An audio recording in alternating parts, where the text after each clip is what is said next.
having an argument, they fought, the client came out and said, I really want some help to go do something with these guys, and I really want to go and show it to them that we know what e-commerce is all about now.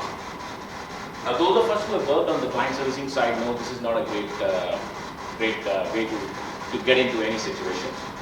Manufacturers and retailers, when they work well, it's magic, but when they don't work well, it's not very good.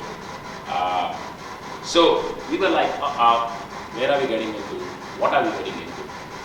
And my story is all about how we have done something to bring these two parties together and collaborate and really work towards that.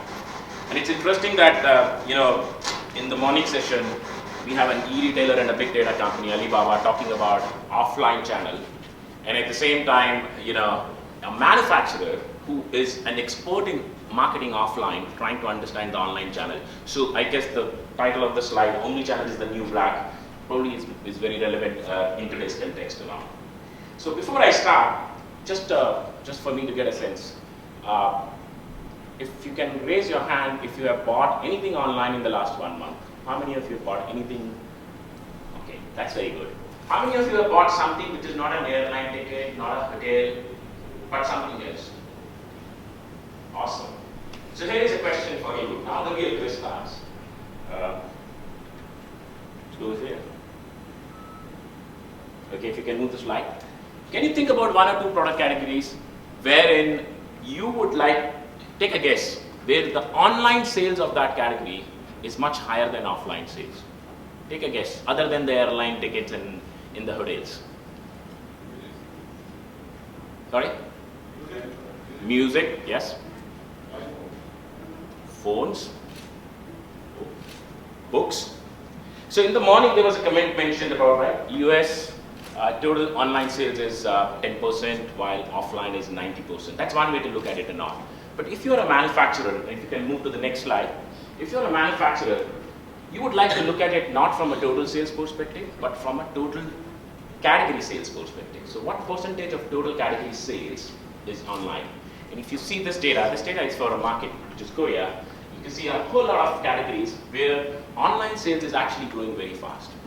This is Korea. If you look at China, 1/3 of baby product sales actually happens online, and that's growing at 40%.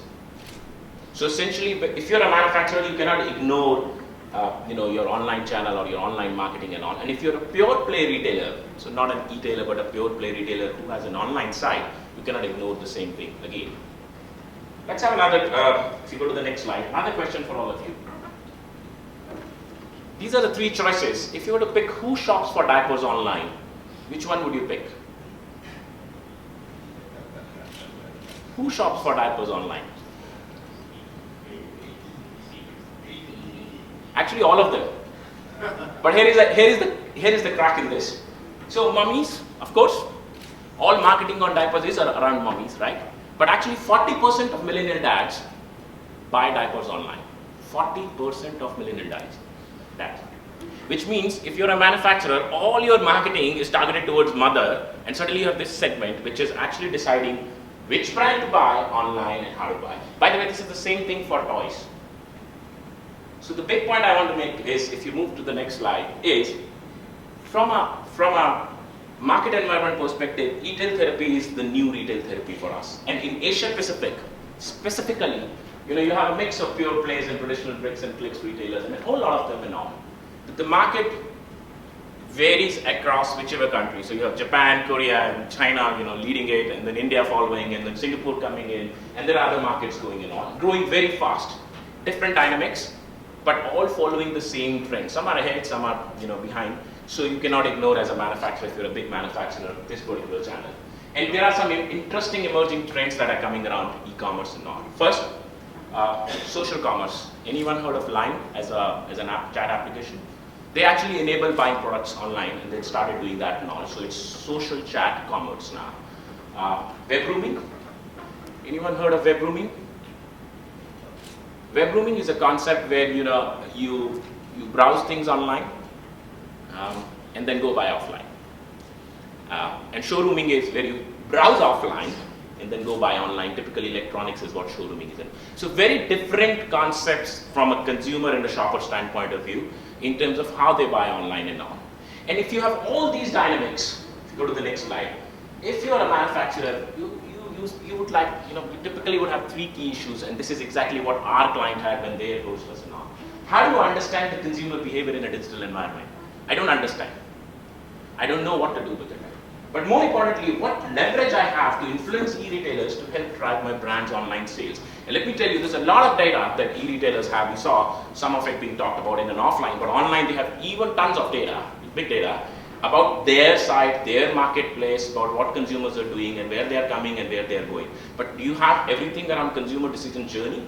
That data is not there, and that is exactly what they're looking for. And more importantly, yesterday we heard about programmatic as a word.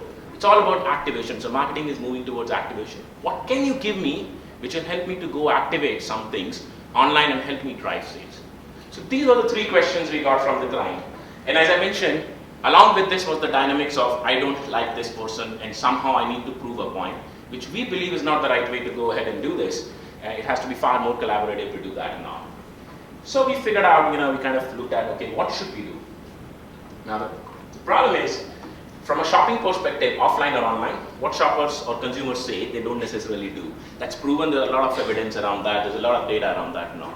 So if you were to go look at recall surveys, consumer surveys, the traditional methodologies and all, we were not sure they're going to be very accurate. They're going to be something that is going to be able to answer everything. At the same time, if you were to look at pure behavioral data or panel-based data, which kind of tracks what people are doing, longitudinal data and all, it would have been good for certain causes, but would not answer all the questions and all. And so what we learned is, it is more powerful when you use a multidimensional approach. And we had a concept of multidimensional being talked yesterday and all. So somehow, don't get caught up in which methodology is better or not, but try to kind of marry and fuse it, and then fuse it with other big data sets and all, and that's exactly what we did. So what I'm going to share with you now is certain insights and how both the manufacturer and retailer benefited from it now. Go to the first slide. So first slide, know your category. So we were actually, what we did as a part of this methodology was we recruited a panel of shoppers who were buying online and all. We asked them to download a PC meter, so a meter that tracks whatever they do on their PC. Also download a mobile meter, so tracks whatever you do on your mobile.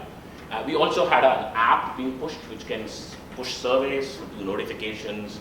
They can react, they can capture receipts if they're buying something offline and share it with us, and also a multi-pronged approach in terms of how we are collecting data and all.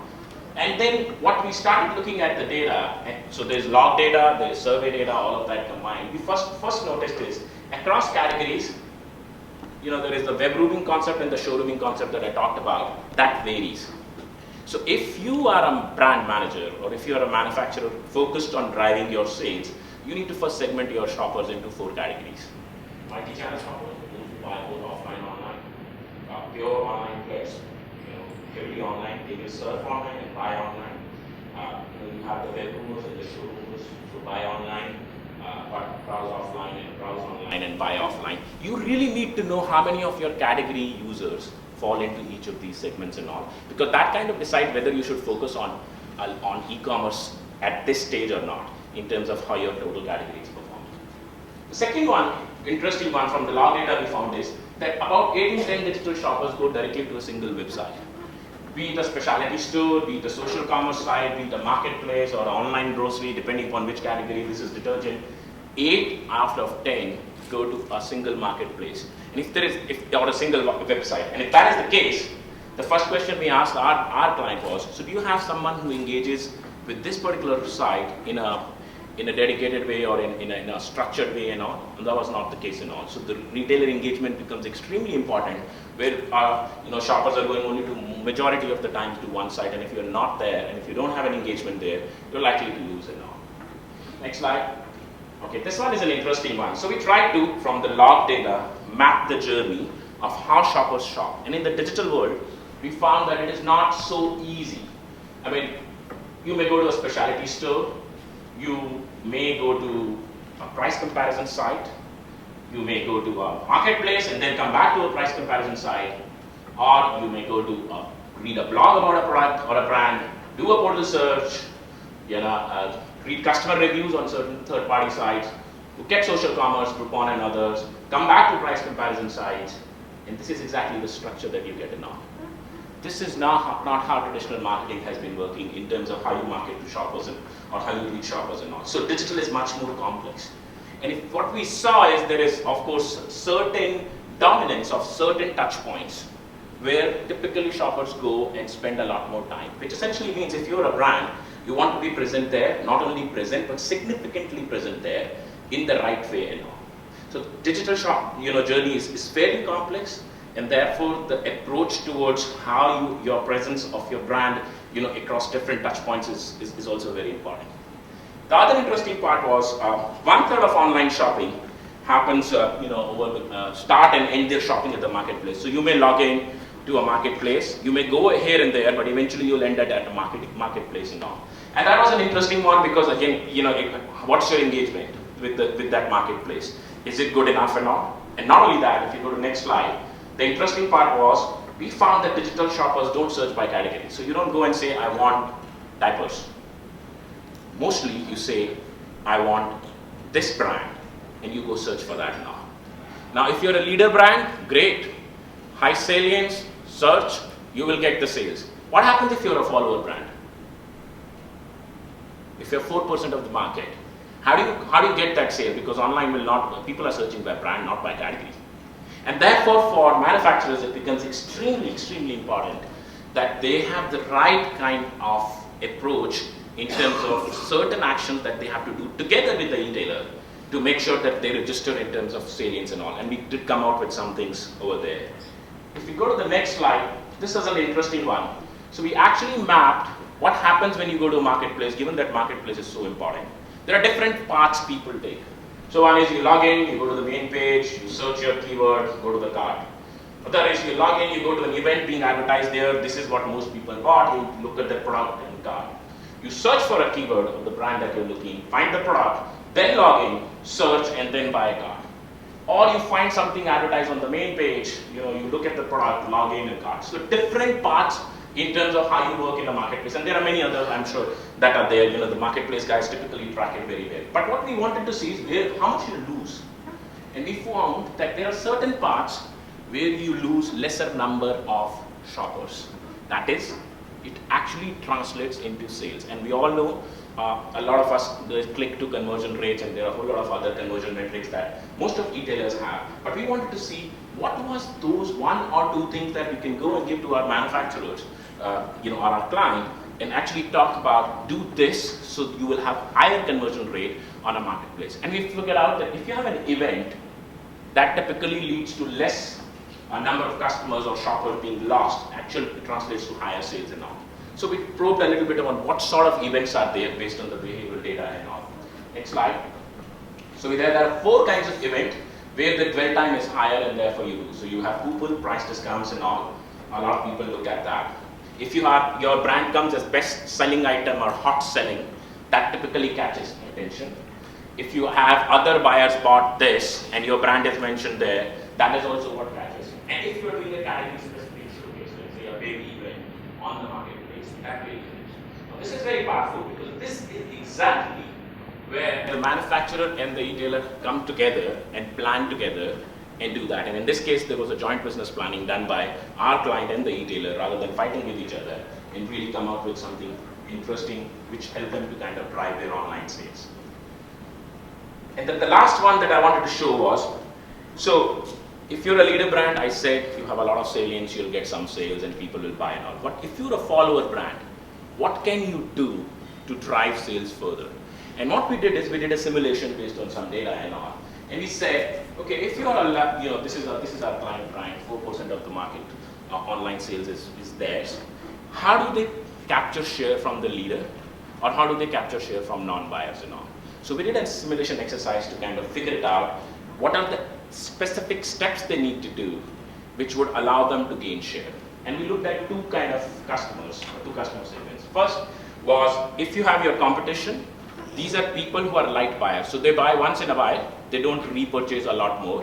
What can you do to target them and all? And we came out with the recommendation in terms of go for direct email marketing campaigns with a lot of promotion to these guys and all, because they can switch and all. And then there were these non-buyers, put it in the cart but never check out or never pay. How do you target them? There is another campaign that they launched towards that and all, and that led them to increase their online sales 2% more from competition light buyers and 3% sales from non-buyers within 3 months. And that's a lot. Remember, they have a 4% share on that now. So really, really help them in terms of driving online sales on that now. What next? So this was all behavioral data, survey data and all.